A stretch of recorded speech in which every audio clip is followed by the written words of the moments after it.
All right. So, again, if you are here for the spring cleaning, great, you found the right place. If you're not here for the spring cleaning, stick around. I'm sure it will be beneficial for your campaigns and your account. So, what we're going to do today, just kind of general workshop expectations, like I just said, help us engage with you. Cameras on, let us kind of see if you're understanding. Usually we can see those confused faces and we know, okay, let me pause, go a little slower, ask some questions. So by having your camera on, we can kind of better engage with you all as we go through. Same idea, active participation is going to make this the most effective for everyone here, right? We have our tips and tricks, but we'd love to also hear from you all. What have you done? What has helped you stay organized? What has helped you kind of get through the slop of maybe some of those old campaigns or some of those old test campaigns that you've built and just never done anything with? So feel free to share your insights. We'd love to hear them. Please have your PropFuel account ready. The best way to stay active and kind of engaged with this workshop is by being able to work in platform at the same time. So again, we'll be going over some high level kind of type overview ways to organize your account. And we encourage you to do some of those things while we're talking through them. Same kind of idea, hands-on approach. And then last but not least, there's no bad ideas. There's maybe some less than ideal ideas, but hey, we're going to talk through those. And we want you to come to the table with any questions, like I said, and respect and collaboration for your other PropFuel users. I like to share, I've been at PropFuel for 5 months. Those clients that are with me know probably 5 months ago I had generally no idea what was going on. And now I like to think that I'm pretty well versed in all things prop fuel. So with a little bit of time, a little bit of dedication, we can all get there together.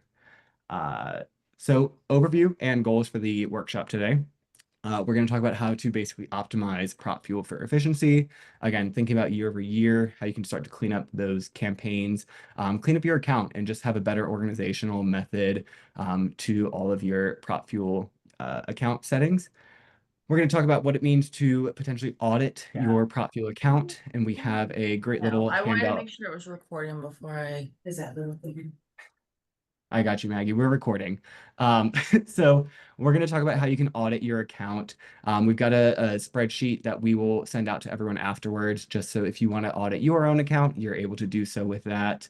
We're going to talk about ways to identify and resolve some campaign clutter issues, and then we will go into breakout rooms. So as we're working through today, really, again, thinking about, where could you start to use some of these tips and tricks? And then ideally, once we go into those breakout rooms, that's your opportunity to work one-on-one with our CSM team.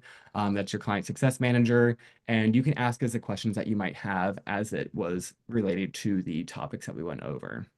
So before we dive in, any questions before we get moving? I'm double checking the chat. I don't see anything. Perfect. All right, so here we go. Claire, I'm going to actually pass it off to you to start. So if you want to go ahead and start talking about the auditing of the account. Yeah, for sure. Sorry, I was a little tardy. Who knew that in so many Zoom meetings you have to hit join when it pops up on the screen? I was just sitting at it, staring at an empty screen. So, anyways, glad to be with you all today. Nice to see some familiar faces. But in terms of kind of talking through auditing your campaign, we've helped a few clients do this in the past. But it really, we find that we hear clients say that they're kind of overwhelmed by that all campaigns page every once in a while with all the different campaigns you've sent out, knowing which ones that you can keep, which ones you might want to archive. So we'll talk a little bit through auditing those campaigns today and kind of understanding which campaigns need to be kept active and which ones can be archived, which ones need to be copied over. So we'll talk through each of those various steps. But in terms of like an initial kind of audit, we will send around a spreadsheet after this that kind of provides you a guide. Yeah, Brett's going to pull it up for us right now, but it's going to provide you a guide of kind of how you can audit your campaigns. So we've given some pretty general examples here, but basically kind of looking through each of the campaigns that come through on your full campaign list, writing down what those campaigns are, or copying them, or dropping links in, whatever's easiest for you to remember the campaign names. The next being status, so kind of getting an understanding of what the status is, whether they're active, drafted, or are already archived. And then the campaign type is always important to take a look at too. Obviously, we've got scheduled and sequence campaigns. Scheduled campaigns, as you probably are familiar, are going to go on certain dates, whereas sequence campaigns are more ongoing campaigns. And that's going to be important as you decide what's going to be archived and what can be kept active. So we like to include that campaign type as well. Channel, so you might have multiple channels if you have both email and SMS, so kind of knowing what the various channels are. You'll also notice on that all campaigns page, typically it's going to show you everything. So it's going to show you your email, your SMS, and your web external pages. We're going to show you some tips and tricks to how you can see what those web external pages are connected to. But for purposes of this, we did create a separate tab for the web external pages just because there can be lots of them depending on what your campaign is. So to keep it easy, we separated out the email and SMS from the web external pages. So that would be the channel. Created on is the date that you would have created the campaign. So which date it was created on. Last activity typically includes like the last activity with the campaign. So the last date that someone may have done something with it, or the last day that you may have gone in and edited something. That's the last activity. And then the next send date would be the next date that it's going to be sent out. All of this information should appear typically on the all campaigns page. So you're basically just copying it into here and putting it in a bit more organized of a fashion alongside some notes that might be useful as you're auditing your campaigns. AMS, if you're using an AMS connection for that campaign, that's always good to note as well, whether or not we're using an active connection or if it was kind of like a list upload or something along those lines. And then workflow. So if there's a workflow to enroll contacts, always good to note if there is a workflow that is on and it's still potentially enrolling contacts to a campaign, or if it's off and you've toggled it off over time, or if there's no workflow. So if you've uploaded a list, and then the action needed of kind of what the next step is there. So if you need to archive the campaign, noting that down in here so that you can remember to go back and archive it. If you want to remain active with it, noting that, or if it's one that you want to refresh. So we'll talk through each of those different actions and how you know which action to take further down in this conversation. And then if you're like me, sometimes I just like to have notes written down of like why I made the decision to do what I did, so that I can remember when I need to reference back to this audit why I may have archived a campaign or something like that. That's kind of what the notes are. So if you want to go back into the PowerPoint for me, Brett. We'll share this spreadsheet around after the call, just so that you can use it as a guide. Again, just a recommendation in terms of how you can kind of organize your campaigns, and note what can be archived and what can be remaining active. So that's kind of what the overview of the document is that we'll share with you.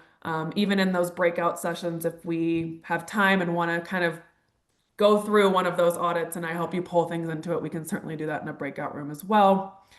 And then within the PropFuel campaigns, we also now have the ability for referencing campaigns. So we can see which campaigns are kind of tied to other campaigns within the settings tab. So that's a quick tip of a quick way for you to see kind of what campaigns are connected to other campaigns. Yep, so it's under the settings, and we can see that this one references another campaign.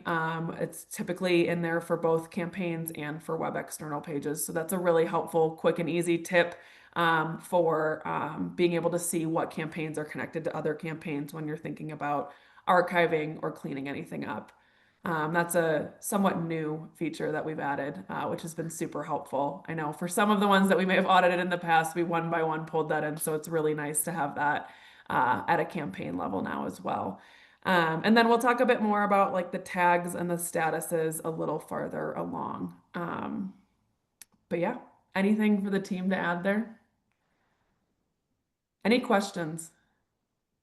I know were some questions in the chat that Meg was responding to that I saw. Yeah. So The only thing I wanted to suggest is if it feels overwhelming to start this, you can filter first by active, email, and the different types. Audit those. So like you can do iterations of this using the filters in the platform. And I love, we had a question of, is this something where we can export our campaigns page in the future? I'll send that request over to development. That's a great question. Because it'd always be a great way to also like be able to do this in platform too. So yeah. Awesome. Any other questions before we move on? All right, Great. So next thing that we want to talk about are the tags and ways to kind of view status. So we're going to talk about tags, tabs, and tactics. Nice little alliteration there for everyone. So within PropFuel, you have ways, and this is again kind of going back to the idea of how do we best organize that campaigns page? Because I don't know if you're like me, I go into a campaigns page sometimes and I'm like, where do I even start? So sometimes it's nice to just start kind of creating these tags that you can use across your account and within various campaigns to kind of help better organize your main campaign's front view. So you'll notice here I took a couple screenshots of what these tags look like. So for example, we have for our PropFuel Roundtable announcement, right? All of you were invited to today's meeting via a PropFuel check-in. So we use internally in our PropFuel account, we have a client success communication tag. So we have client events, we have workshops and roundtables. So anytime we want to go into our platform, into our account, we're able to easily sort by either or all of those types of tags to better identify which campaigns we have, which campaigns might be active and running. Like Meg said, sometimes it's take a little bit at a time, right? So it's not saying go into every single campaign all at once. We can start to use these tags and create filters to better organize what we do see when we come into PropFuel. Some other campaign level tags that we kind of recommend for clients to help in the campaign build process. And sometimes if you're a managed service client, we will use these to kind of indicate to you all like what's the next step in the process. So sometimes that might be needs review, right? So maybe you create a campaign and you know you need to go back to it to make some edits. Tagging with a quick needs review or maybe even enroll contacts will help to better indicate where you are in the process so that you don't feel like you're getting bogged down with, wait, what did I need to come in here to do this time? Or what's the next step to get this campaign live? Creating those easy campaign tags will help you better organize. And it's totally up to you how you want to label them. We do have some best tips and tricks of creating those tags. And we have a help desk article. Brune is going to be dropping a couple of help desk articles throughout the call today to help share like additional information, right? We're going to go kind of surface level here. But just know that there's ways that you can kind of better organize your own tags. And I'm going to show you really quick how we can create those tags within PropFuel. So I'm going to pull up the account really quick here. And so right up in the campaign, so right now I'm just looking at this community survey campaign. And for the sake of seeing a little bit easier. There we go. So in your settings tab of the campaign, what we want to look at is this notes, tags, and subscription. So a couple things here, right? So right away we see this add tag feature. All you need to do in order to add a tag is just click on add tag, and you'll see which tags you currently have available in your platform. So in your account specifically, which tags are being used. You also have the option to add a new one. So I can just type in something here, and you'll see it lets you know, press enter to create a new tag. And now I have this test tag. I can use tests and I can say, okay, I want to use gray. Gray will be all of my test tags. If you decide that you don't need test again, you can click the delete button, and just like that, same way that you created it, it's gone again. But that tag will then show up when you are in your campaign's overview. Margaret, I see you have a quick question. Did you want to come off mute really quick? Yes, really quickly. So I love tags, but I often find myself not having the most descriptive tags or not having the right naming conventions, or Claire and Bruna, you know. So like, is there a strategy that you guys have seen that works across organizations? Like, is it just up to us for the naming conventions? Do you have like tips and tricks that really work in the PropFuel ecosystem, or am I just, that hot mess? Claire, did you want to comment? Just, I know ISTE is one of your clients, but do you have any tips for her? I've seen mainly like it's tough because I think every association's a little bit different in terms of how they want to like categorize things. I've mainly seen like breaking it out by like event campaigns, event type campaigns, onboarding type campaigns, retention type campaigns, and like kind of the buckets of campaigns you might send out and bucketing them that way. Because then it sees you, like gives you the full overview picture. So if you're doing multiple acquisition campaigns throughout the year, it'll pull all of those into a potential view or into a potential tag. So it gives you kind of the full picture of those campaigns instead of like making a new tag for every campaign you're making. It puts it more in like larger summarized bucket areas. Um, So that's what I've typically seen works well, is kind of thinking about the larger bucket that they might fit in from a like a communication standpoint, and organizing them that way. So Perfect. Thank you so much. Yeah, and for a couple of teams, I know a couple of accounts and clients will have like a membership focused campaign effort, and then you have a marketing team that's also doing things, or an events team and education, certifications, right? So those could be some high level tags as well, where like anytime a membership campaign is being created, you make sure to tag it with membership. Or if you have an events campaign, you can specifically say events 2024. And Paige actually just put a great question in the chat. Can we edit or delete tag options from the selection pool that we no longer use or incorrectly spell, and want to remove? So in your account settings, so on the left blue menu bar, if we click into settings and we toggle into the advanced tab, you're going to see a section of the advanced settings called tags. So in this tags, this is going to be where Paige, and to your question, right? You can come in here and make any edits to the tag that you have here in your campaign, or across your account, excuse me. So then you can see here, right, we can see the view tagged campaigns. We have a good insight into exactly what is being used. And some other recommendations too would be like if you come in here and see that you have, let's say we have client event, and then we also have a client events. It's a little bit of clutter, right? So let's try to eliminate some of those duplicate type tags and really just hone in on some of those higher level ways that we can then filter and use those then for uncovering those filters in the campaign list. So I hope, Paige, that helps. Perfect. All right, great. And same thing for contact tags. So we have I'm showing you the PropFuel one. We have so many tags in here. We've been around since obviously forever ago. So we got a lot of tags, but we're not cleaning up our account today. We're helping you clean up yours. So same kind of idea though. We have contact tags that you can very easily come in here. Same idea. You can go ahead and action view tagged contact. So anyone that would be tagged with that specific uh, contact tag, you can access that information. So that's a little bit about the contact tags. When we're in the campaigns tab itself, you'll obviously see we have kind of our pinned campaigns here at the top that show the overarching tags that we've been using. But then we also have this option to filter out. So if you've never clicked into filters, welcome to a whole new world of organizing your campaign views.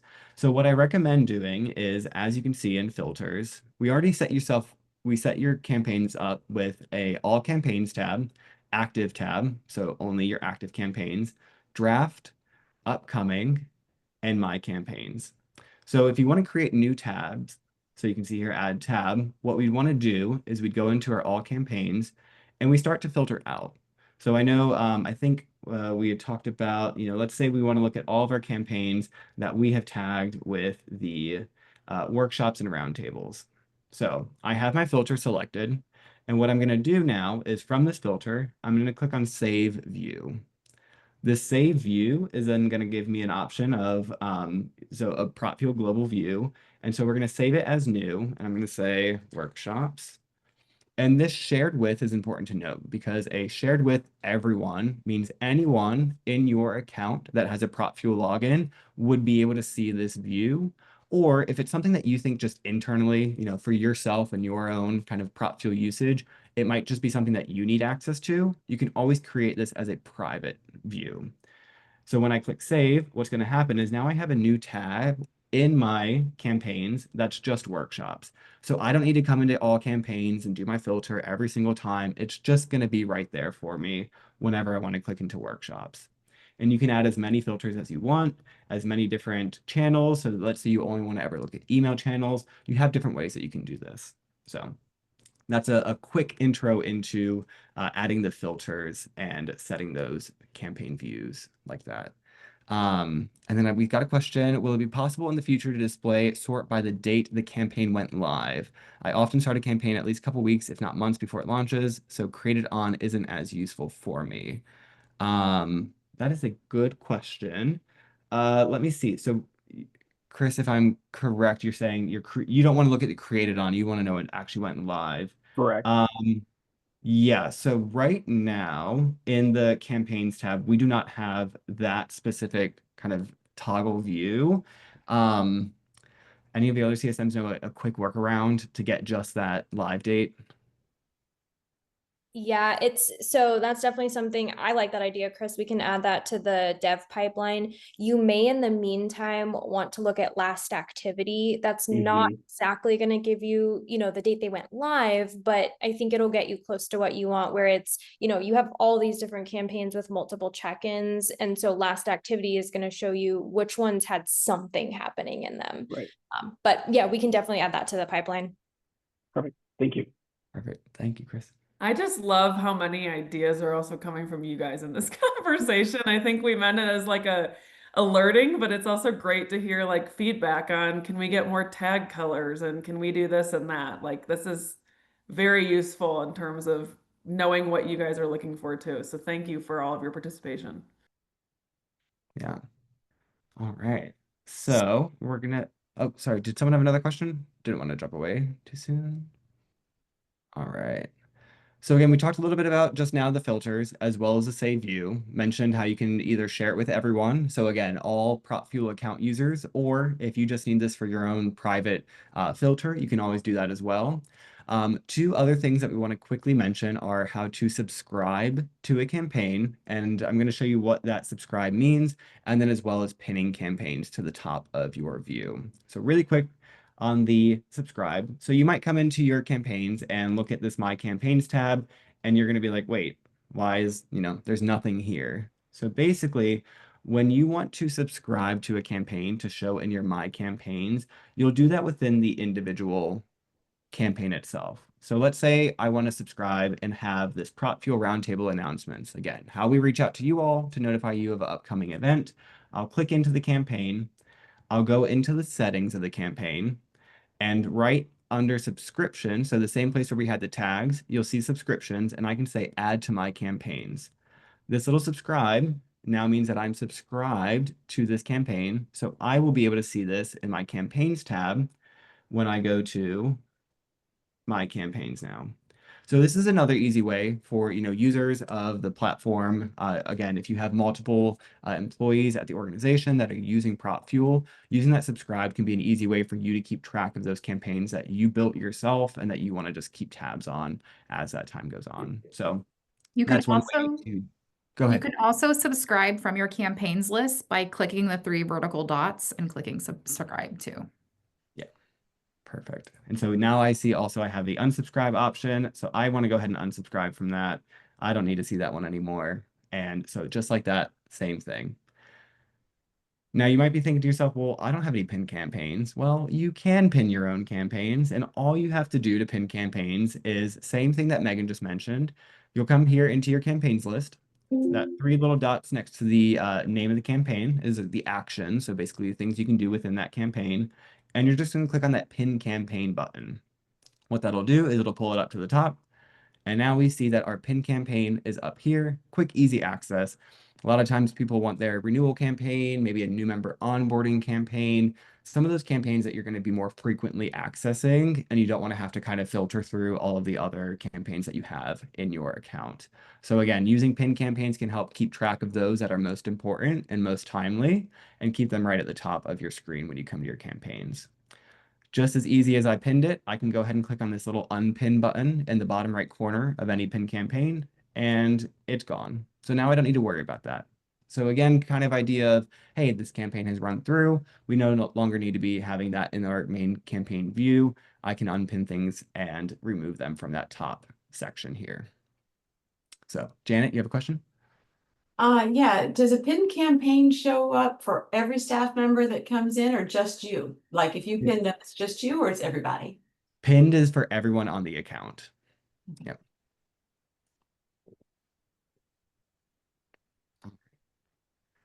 Yeah, I'm seeing a couple of back and forth questions. Does anything else happen when you subscribe to a campaign, or is it just to have it appear in my campaigns? So I personally have never subscribed to a campaign to know what results happen afterwards. Ashley or Meg, maybe Claire, do you know, do you get any other notifications from a subscription in PropFuel? I thought we were laying some foundation groundwork to only get email alerts, like, the weekly summaries for your My Campaigns subscriptions, but I haven't heard anything about that, so we can find out and let you guys know. Yeah, we'll definitely look into that. Great question. Again, love the feedback, love the questions, because sometimes we assume we know everything in this campaign or in the account. So it's nice to have a little bit of feedback from you all as well. So thank you. All right, so that's subscribing and pinning campaigns. Are there any questions or thoughts before we move to our next topic here? So you can add, if I go to My Campaigns, I can also then click on filter, and then and I choose, let's say, My Campaigns archived. I can just go see it's archiving on just My Campaigns. Correct. Yes. So when you're in Okay. your My Campaigns tab, it would just show the ones that you've subscribed to. Okay. Okay. Perfect. All right. Perfect. All right, Claire, gonna go back to you on this one. All right, we're gonna dive a bit deeper into that action part of the audit spreadsheet. So once you've pulled all the content into the spreadsheet and you're kind of looking at what's in there, now we're at the point of deciding whether or not we can keep these campaigns active so that they continue to appear on your campaigns page, whether they can stay in draft mode, or we can go through and archive them. So we'll talk about keeping active first. So one of there are a couple reasons why you might want to keep a campaign active.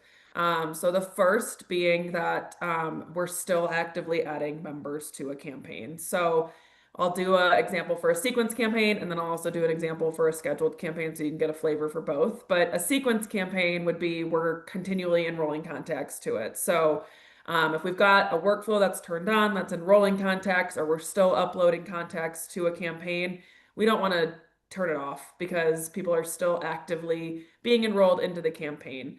And so one way that we can check that is through within the enrolled contacts, clicking on the enrolled tab on the enrolled and sorting it by most recent enrolled. So if you see that someone's been enrolled today or yesterday or recently, you probably want to keep that campaign active for quite a while so that they can go through the campaign and finish out the campaign. So that's the first one from a sequence campaign standpoint. From a scheduled campaign standpoint, if you've got upcoming check-ins, you obviously don't want to archive the campaign. You want to keep it active. So if you know that there's going to be some more check-ins down the line, or you're going to be potentially adding check-ins later on, I'd keep the campaign active so that we're not archiving it and potentially losing out on the emails that might be going out. So I'd say for this one in particular, you always want to look at those enrolled contacts to kind of see if anyone's still actively being enrolled in the campaign. On the flip side of that would also be making sure that anyone who may still be going through the campaign is still kind of going through the campaign as well. So if you've got contacts who were enrolled a couple months ago and they're in a new member onboarding campaign, you'd want to make sure that people are still going through it and haven't necessarily completed the campaign before you if you're going to keep it active. If you were to archive it, you'd want to make sure that you're tracking through and that everyone's gone through the campaign before you archive it. So another thing that you can go based off the enrolled date to see when someone was enrolled in the campaign and where they might be at within the campaign. You also have the ability to click into contacts and see what their scheduled check-ins are as well to see if they've got check-ins left in that campaign. So one of the most important things when deciding whether or not to keep a campaign active is to see who's in the campaign, who might still actively be getting enrolled in the campaign, or who might still actively be going throughout the campaign as well. So those are campaigns that we'd probably want to keep active. Also within an active campaign, some things that you may not have known or we may have told you in the past. You do have ability to edit active campaigns as well. So if you need to change content within them, you have the ability to do so. Again, gonna do it from a scheduled and a sequence standpoint. From a sequence standpoint, because that's a living and breathing campaign at all times, you can always go in and edit kind of the workflow actions or change things in that sense. That'll always appear in the design tab. In a scheduled campaign, once a check-in's gone out, it's really nice. You do still have the ability to edit workflow actions. I find that clients get really excited if they forget to do something within a workflow action that they can go back in and edit it. So within a history tab of a campaign, you always have the ability to edit the workflow actions within a campaign that may have already gone out as well. Obviously, anyone who may have been eager and clicked it right away, won't update for them. But if they were to go back into the email, or if anyone new were to click into it, those new workflow actions would appear there as well. It might be helpful, Brett, to pull up an example. I feel like I just spewed some information without showing much with it. So this is a sequence campaign that we have running in PropFuel. So as we can see, there's a variety of check-ins throughout. So we're going to look at the enrolled contacts to decide whether or not this is something that we'd want to archive. So like I said, we can sort by the enrolled contacts. So you'll just sort them from beginning to end. We enrolled contacts 9 days ago, so we're not going to want to archive this campaign because there's still clearly contacts going through it. And if you were to click into one of those contacts, you'd be able to see what scheduled check-ins they have coming up. They might be in a few different campaigns, but you could at least get a sense of how long they'll be in this new member onboarding campaign. So because we've recently enrolled contacts, we obviously don't want to archive this campaign because there's people still actively going through it. And then if you go back into the design tab for me. So like I said, you're able to edit any of the content in here in live time too. So you have the ability with a sequence campaign to go in and change things if you need to, which is great. And then, yeah, if you want to click on workflows really fast too, you can see that we also actively have all of these workflows turned on. So we're still continually enrolling contacts from our AMS system. Oh, one of the actions, if you go back, one of the actions you had was like add tags or something like that. I'm like, how did you do that there? Yep, so that's an action where we're adding I don't know what the tag says, but we're adding a tag to a contact. I see that a lot with the new member onboarding campaigns because then it Oh, can I say see. like Janet selected, she's interested in online learning, and then that adds that tag so that you can do any like specific outreach to those that may have those tags, and kind of nurture the audiences based on what they've indicated interest in. It's a quick and easy way to add that interest area or I see. response area. In the same way, you could also set a remove tag workflow as well. So, Can perfect. we go into the scheduled one real fast, Brett, so I can just show how they would edit a workflow in an active campaign? Okay, so this one went out a while ago. It's still active. We'll talk about why we would archive this campaign in a little bit. We're not going to jump ahead, but I do want to at least show how you can edit campaigns that have already gone out. So like this check-in went out in August. It's a scheduled campaign, so once it was sent out, it moved from design to history because it's been sent. So once a campaign's been sent, you are able to edit the workflows. So we could you'd click view/edit workflows. So click on that. And then you do have the ability to like edit the text that was on a landing page, or if you were like, shoot, I want to send a follow-up email and I forgot to, you could add an action to do that as well.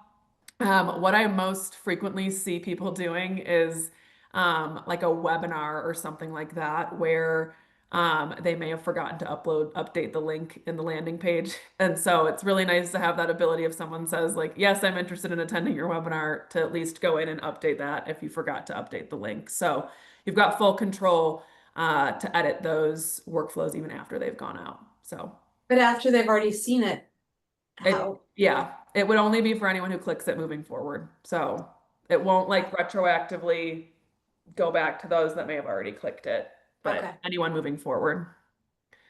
That's more of a like, oops, I accidentally sent it out with the wrong link. I need to quickly update it. Usually it's like the day of or Yeah. a day after you notice those things.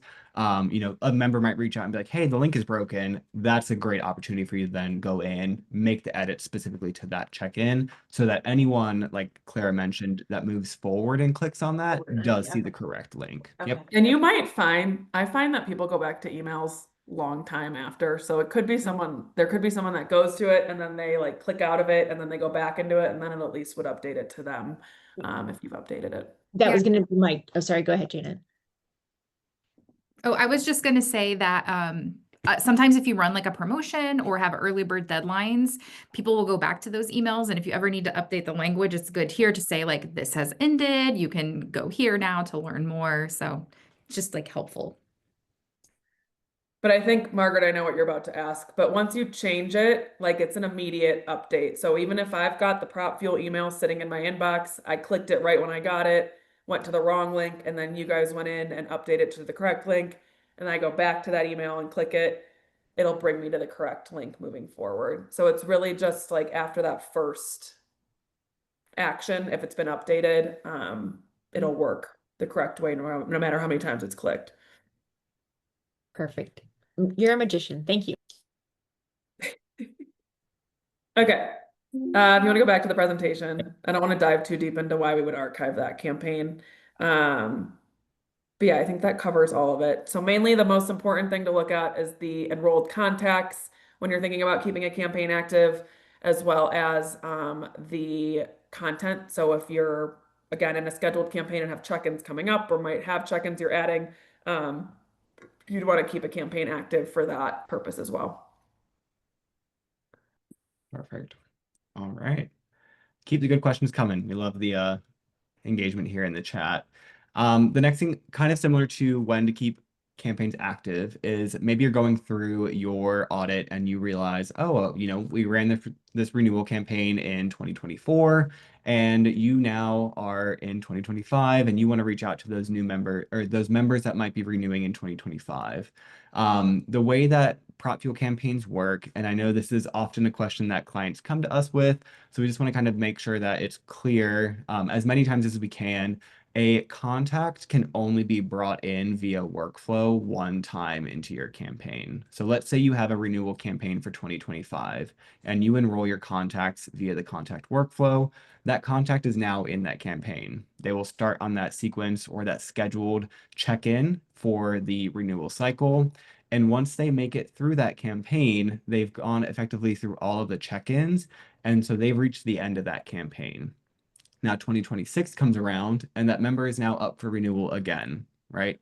We can't just process them back through the 2025 campaign because they've already made it through all the check-ins. So it would basically be duplicating the efforts of those last check-ins, which PropFuel, right? We don't want your members to be getting multiple emails all the time. So we have parameters in place by which we will not allow a member to receive a check-in twice. So basically, the way that we overcome that is by creating these copies of campaigns year over year. And really the two main focus ones that we want to reiterate are the renewal campaigns and the lapsed member win-back campaigns, especially your renewals, right? Because every year, ideally you want your members to renew. So that's one that you want to make sure you're refreshing every year.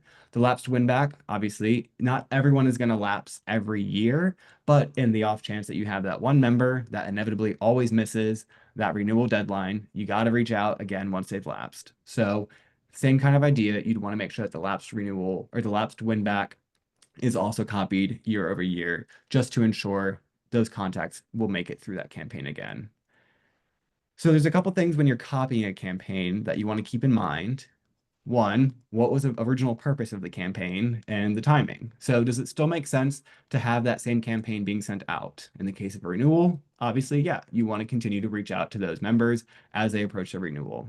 Has the timing changed? Maybe you're on a scheduled renewal and all your members expire December 31st. So maybe this year you want to move from a 30-day out to a 45-day out renewal cycle. Just making sure that you update those dates respectively in that new copy of the campaign. You want to also make sure that you're reviewing any of the actual copy of the campaign. So the wording, the text, the answer options, the member benefits. Has anything changed from the last year, the last time you ran this campaign, to the current time? And if so, you want to make sure that you go in and update all of those respective show text on landing pages, the send email actions, right? Any of that information, just doing a quick review of that. We want to double check that the workflow hasn't changed, no new member types or no new member statuses that you might want to exclude or include, just keeping track of all of that and the changes that might have come. Any external links. Ideally, we let you all know, hey, try to keep links pretty general, right? So instead of going to a specific events page on your or a specific event page, maybe having a general events calendar that you could lead people to when you talk about ways that they can get involved in a local chapter or with the organization. Because that way, year over year, you might not have to then update all of those links, but we still definitely recommend double checking that they're all still active and that you click through all of those external hyperlinks to ensure your members are getting to the right pages where they need to go. Templates are important to just review, right? So as we know, every email that goes out has its own individual email template that you would ideally update with any pertinent information. Hey, your membership is up for renewal. We hope you are considering rejoining the organization. A lot of that stuff you might not need to change, but maybe you included some dates or some additional information in that specific year. You'll just want to make sure you update that accordingly. And then lastly, suppression lists. Always as a general good best practice is to make sure that your suppression list is capturing the right type of people that you want to suppress. If we have a whole help desk article just on suppression lists, and I know that can sometimes be confusing, just how to build that suppression list. I don't want to dive too deep into that today, just because it can be a little bit overwhelming maybe for some folks. So if you have questions, we're happy to answer those in the breakout rooms or reach out to your CSM afterwards and happy to walk you through those suppression lists. Any general questions on how to copy campaigns or maybe why you might copy a campaign? Has anyone ever copied a campaign and have any good tips for people when they're reviewing? Yeah, Sharon? Yeah, don't try and copy from an archived. You get almost no information. Oh, I'd okay. already archived something and we needed it for this year's renewal and I had to kind of piece it together and look at another document and yeah, I tried to archive things to kind of get them off of my all Yeah. before I learned about tabs. So it was definitely a learning curve there, trying to figure it out. But copy before you archive, that's a really good. It's funny you mentioned that, Sharon, too, because that was intentional in how Brett set the order of this up too, so that it went that we talked about the active and then the copying, and then at last we're talking Yeah. about the archiving. So it kind of was intentional to follow that flow too. So Yeah. Yeah. Just for clarity, so Sharon, when you say you don't get everything, are you talking about like in terms of the actual campaign build, or is it more like your suppression list, your enrolled contacts, that kind of stuff? Right. Yeah, that makes sense. So, because I want to make a point like to differentiate. So if you copy an archived campaign, you'll get everything in terms of the build of the campaign, or you should. So if you don't, definitely bubble that up to us. But you won't get, like you said, your enrolled contacts, because we assume that you don't want the same contacts in the Right. campaign. And I don't think you get your suppression list, since that's so tied to who's enrolled. So yeah, good point. Right. Yeah. Perfect. Thank you, Sharon.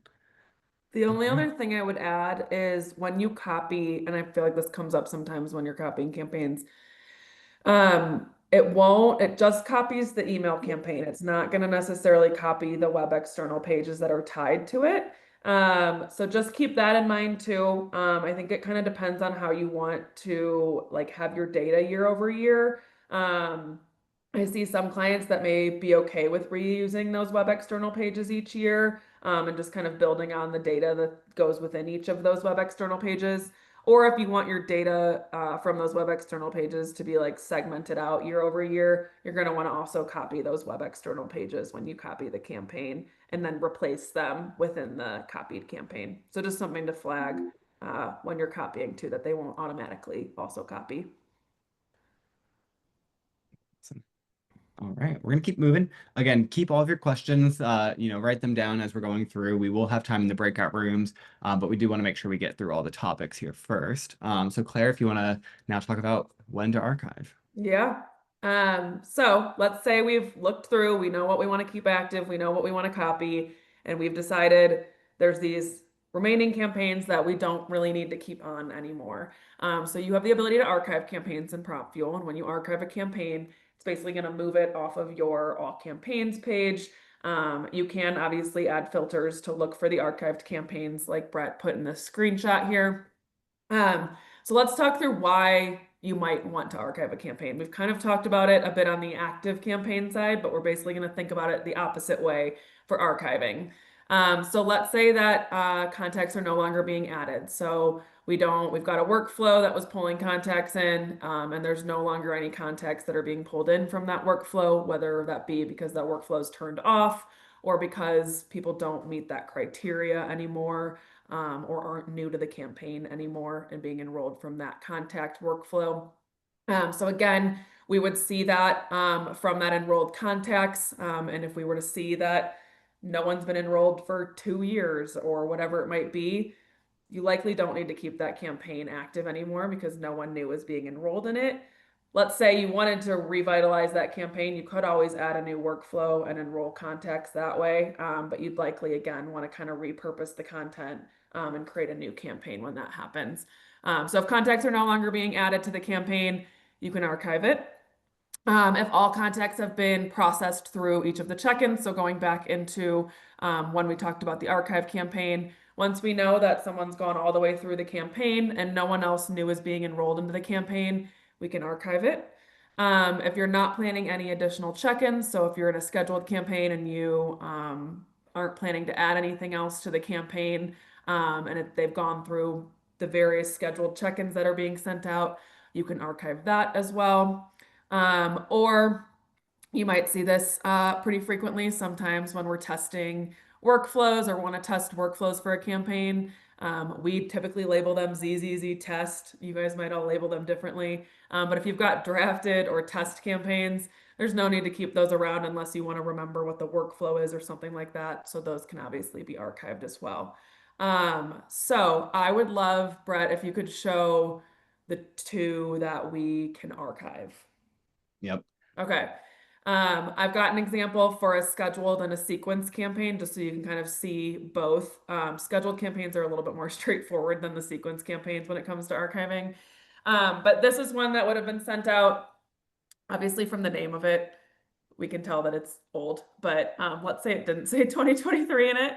If we go into the enrolled contacts and we sort by the contacts, again, the enrolled date, no one has been enrolled in this campaign since April 2023. So no one new is being pulled in, no one new is being enrolled. The workflow is still turned on. That's likely because it was just like a one-time list that we pulled in. But if no one is being enrolled actively, we could basically archive this campaign because no one else is going through it. If you wanted to go into the design tab for me real quick. And I think it was also just one check-in. So if there were multiple, you would just want to make sure that people have gone through the whole campaign before you decide to archive it. But in this instance, we enrolled people in 2023. They went through their first check-in. There's no need to keep it on our all campaigns page anymore, so we can archive it. And the great thing about archiving it is what it's basically going to do is, like I said, it's going to move it into the archived status, but you'll still be able to see all of the data from that campaign. So you'll still be able to see all the historical data from the campaign. All your contacts will technically be marked as removed. So basically no new contacts will get added. They'll stay as a removed status in that campaign, but you'll still be able to see all of the history of the campaign. It also keeps the like workflows active. So in the instance where we were mentioning earlier, where like someone might go back to an email months later and you may have already archived the campaign, technically those workflows are still turned on, so they can still click into the email and not get an error message. So it keeps kind of some of the campaign alive while turning off other aspects of the campaign and helping keep your campaign page clear as well. Do you want to go into the scheduled campaign real quick for me, Brett, so they can see that one? So this one, I know we looked at it earlier. Pretty straightforward why we might want to archive this campaign. There's no more check-ins. If we go into the history tab, the email went out on August 6th. This was ASAE related for 2024, so I don't think Megan's going to send any additional check-ins for it because the event's over. So we could archive this campaign as well because the event's over. There's no more check-ins we're adding to it. we don't really need it to be a live campaign anymore, so we could go through and archive it. So those are things to keep in mind with the scheduled, is seeing that the check-ins are in the past and that there's no upcoming check-ins that you're thinking of sending out. Yeah, and then just when you're in platform, if you ever do need to archive campaigns, there's a couple ways that you could do that. So first, and kind of generally, I would say the easiest, because it shows that you hopefully double checked your enrolled contacts, the workflows, all the things Claire mentioned, right? Once you've determined that it is a good enough reason to archive this campaign, you would go into the settings tab and you would scroll all the way down to the danger zone. It is called the danger zone. So you have options here in the danger zone to either remove all contacts or archive the campaign. It will ask you, are you sure you want to archive the campaign? And it gives you a little note about kind of what is still involved by archiving, right? Basically what Claire just mentioned, you do still have history, you do still have all the data, but you will not be able to reactivate it. If you wanted to bring that campaign back, you would just basically create a copy of it, similar to how Sharon was mentioning. You can copy from an archive campaign, but just know that obviously that campaign is now otherwise listed in the archived campaigns. There is a note here. You do have the option to permanently delete. That does delete the data though. So like just, heads up, if you need that content, if you need the history, don't delete it because then we can't get it back. I'd delete your like test campaign. If you wanted to delete anything, the best example would be to delete your test things that don't have any data in them. They were solely used for testing purposes.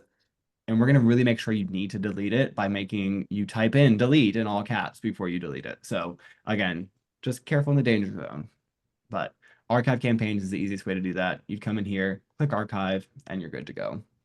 So one other thing I'll add with archiving campaigns, and that's why it's great that we've got the referencing campaigns option now that you can see, is when you archive an email campaign, it's not going to necessarily archive all of the web external pages alongside it, because those web external pages could be tied to other campaigns. So we don't want to archive them if they're connected elsewhere. So something to also keep in mind as you're doing the audit too, if there's any web external pages that you might want to archive. Margaret. And then Margaret? Yeah. Sorry, hello. So two quick things. One, this is just more broad. I love the ZZZ test. I know that there might be some other naming conventions, especially when you link out to another campaign. So at some point, you guys have such a rich knowledge base or whatever to build. If you could help people who might need help with naming conventions, you know what I mean? Like tricks of the trade, because I would have never thought to put ZZZ, but now I'm seeing it like even within our own internal drive, so thank you if that could, and maybe it's just people who have been in the business forever and not former teachers. I don't know. And then two, is there a limit of campaigns?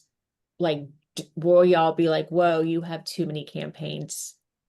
Got it. Margaret, I expect to see like 1,000 campaigns in your account by next. Peek in. Poor Bruna is like, Margaret, do you want some help? Claire is like, oh, good God. So yeah, so there's no worries. It's not no limit. There's no limit on anything within PropFuel. So no limit on the amount of contacts you can enroll, no limit on the amount of lists you can have. There's no limit. We want you to be able to do as much as you need to do to, obviously facilitate the operations of your organization. So yeah, that's why we say, feel free to create those test campaigns. Pull in those contacts via a test workflow. Just double check before you add them to your, fully worked through, fully edited campaign. And you're like, oh, shoot, those are the wrong people. So instead of having to do that, let's do it in a test campaign, and then we can copy that workflow over. And then to your first question, I'm sorry, refresh me. It literally It's was the 20 seconds naming ago. conventions. I'm sorry. Naming conventions. Yeah, Thank you. I Yes. jotted it down because I think there's a couple naming conventions we use. So we use them for like test. We also have certain naming conventions we sometimes use for the web external pages. Also, when we do like suppression and conversion lists, we tend to like put what that list is in front of it. So that's a really good idea, and I think could be a really quick and easy article for us to put together to share out too. So I think we all use them, but obviously it's great for you guys to have access to kind of what we use to keep you organized. So that's a great idea. Perfect. All right. Again, we'll be able to come to any questions that you have during our breakout, but we just want to get to these remaining topics. So just a general note about, obviously, PropFuel does use AI in the building of campaigns through the blueprints. So something you may or may not be aware of is you have an overarching account AI settings. in which you are able to set the response tone that the AI will use to generate your emails. We have presets, conversational, friendly, assertive, so on and so forth. But you'll also see that you have the ability to create your own response tone. So I encourage you to kind of test that out, see what best fits. But then also, we brought this up because we realize, a lot of times people are like, well, the blueprint didn't give me exactly what I needed. So what we recommend is come into your AI settings and your account settings and set, for example, what your organization summary should be. Okay, so let's say we're talking about your organization and how should we kind of internally at PropFuel set up your campaigns to talk about your organization? Or what are those benefits that you really want to make sure are always noted in your campaigns that you send out? Same thing on the membership pricing, right? So we will look to your website, we will look to the sources that we can find on your website. But if you tell PropFuel specifically, this is what we want to mention in your AI settings, it will pull those in to help build those campaigns. So ideally saving you a little bit of time when you do build. And just as always, don't forget about the magic wand. It's free to use a magic wand. It doesn't cost you any money to just press the button and see what it generates. You can use it as a email subject line generator. You can use it for show text on landing pages. Basically, anywhere you might be a little stumped as to what messaging you want to get across. I encourage you to test out the magic wand, see what it populates, and you can decide from there if you want to keep it or maybe rework it a little bit to help you get that perfect content that you need for the messaging. We'll have a separate AI, full-on AI event in a couple months, I think, here. So if you ever have questions about how the AI is working in the platform, or if you just want to kind of dive a little bit deeper, I do encourage you and recommend coming into your account settings and making those updates in the AI assistant. All right, so then another little tip and trick, you can save workflows. And so workflows can be either the contact workflows. So when you're adding contacts to a campaign, if you're connected with your AMS, we'll often say, hey, go to IMIS and pull this IQA query, or you're using maybe Novi and you want to pull a group, or you're using Protec and you're using specific contact fields. A lot of times you might be putting a lot of parameters into those workflows. And so you want to be able to save those workflows to then be able to use in other campaigns. Or in the case of a check-in workflow, right? I pulled an example here where I have 4 different tasks that I want to run when someone answers a question. So instead of me going into every time I have this workflow and setting up all 4 of these individual actions, what I can do is I can name the workflow, save the name, and then star the workflow. And what happens is you then have access to those starred or saved workflows to be able to pull into other check-ins throughout your other campaigns. So again, thinking about iterations of a renewal campaign where you're going to say, hey, is cost a factor of you deciding to continue with the organization? You're probably going to ask about cost in other campaigns too. So once you've perfected that workflow action, you can then save it and then you don't have to recopy and redo everything every time you want to talk about cost being a factor. So just different ways that you can save those workflows. Again, both whether through a contact workflow or a check-in workflow. 3 steps to do that. And then now we also have a saved workflow search. So maybe you've built a couple of saved workflows and you just want to kind of review what you've done in your settings. And I'll pull this up here too. We have now the saved workflows option of doing an account-wide search. And this is going to be a pretty all-encompassing search. So it's, I think, fuzzy logic, I think might be the term used, where basically you can come into your advanced saved workflows. And I know, say, for example, there's probably some kind of workflow that Ashley was going to get notified for something. So I can go in here and I can just type Ashley's name in as an example, and I can see here, oh, we have a client win back workshop where if the question is answered, we're sending an alert to, all of these people internally at PropFuel. Or maybe I want one where Meg is going to be getting something. So I can just type in Meg and I can see here all the workflows that are associated. Meg, you got a lot of workflows here. We can see all the workflows that Meg is associated with and saved. We have 17, right? So if I'm like, we don't need this one anymore, you can always come in here and unsave as well. Or you can go click on the right button and go to campaign, and it'll actually show you which campaign that was saved in. If I click on, oh, it's opening in the wrong tab. You can click on the go to campaigns and it'll open up in your window. I'm just trying not to move too many screens here. All right, so that's saved workflows.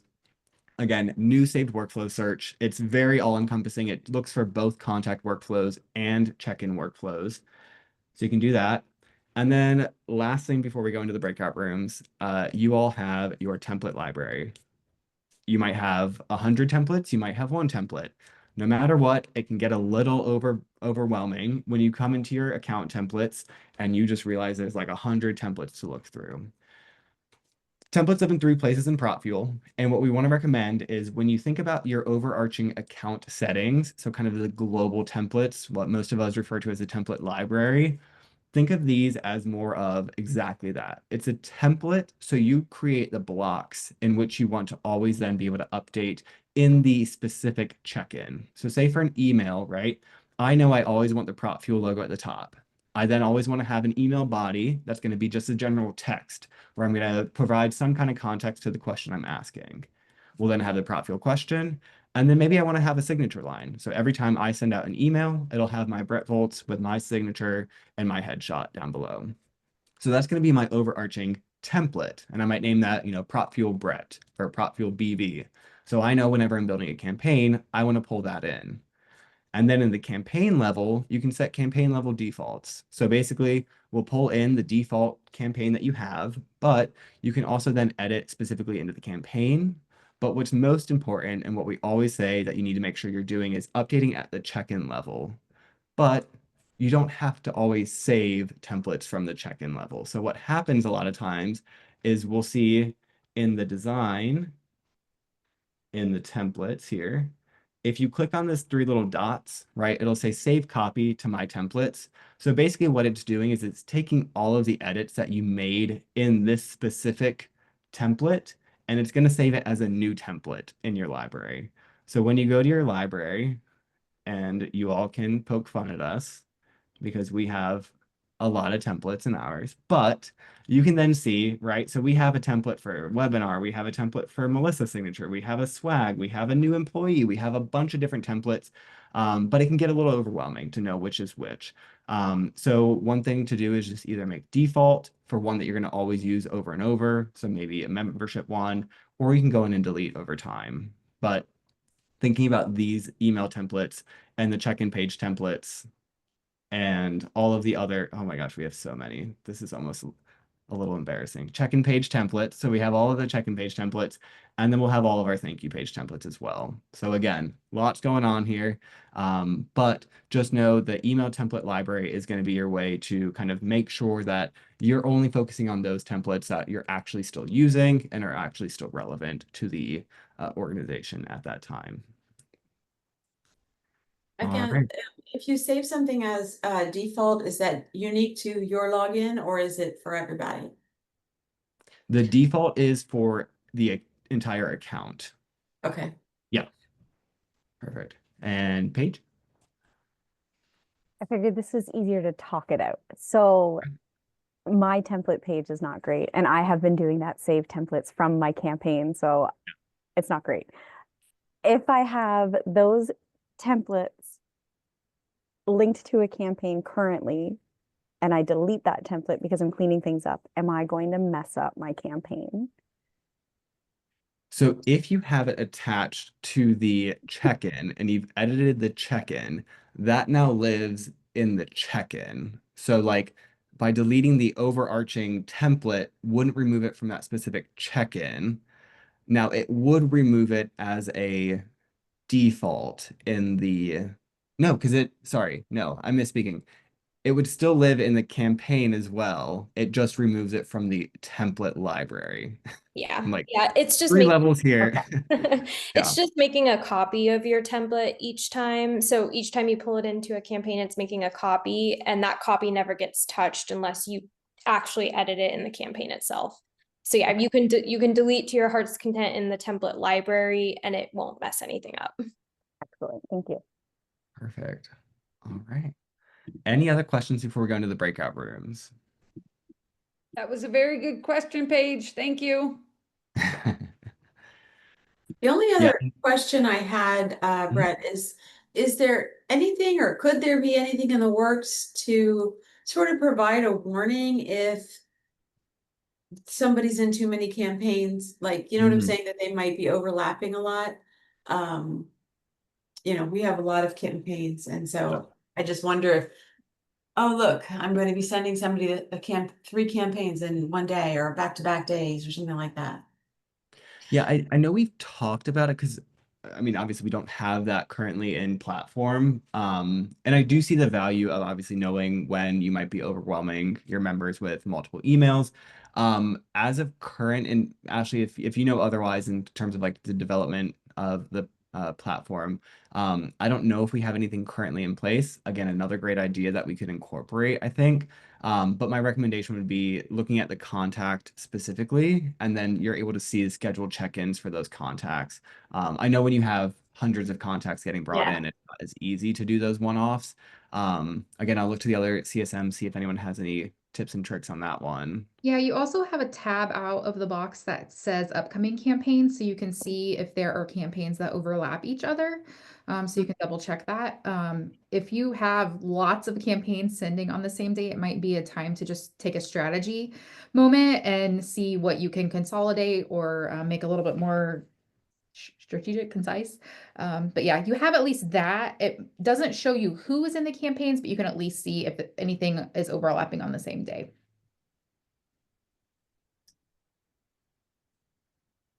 Perfect. All right. Any other questions for the group? Otherwise, we'll go ahead and jump into our little breakout rooms. We will see you all hopefully next month at our next event.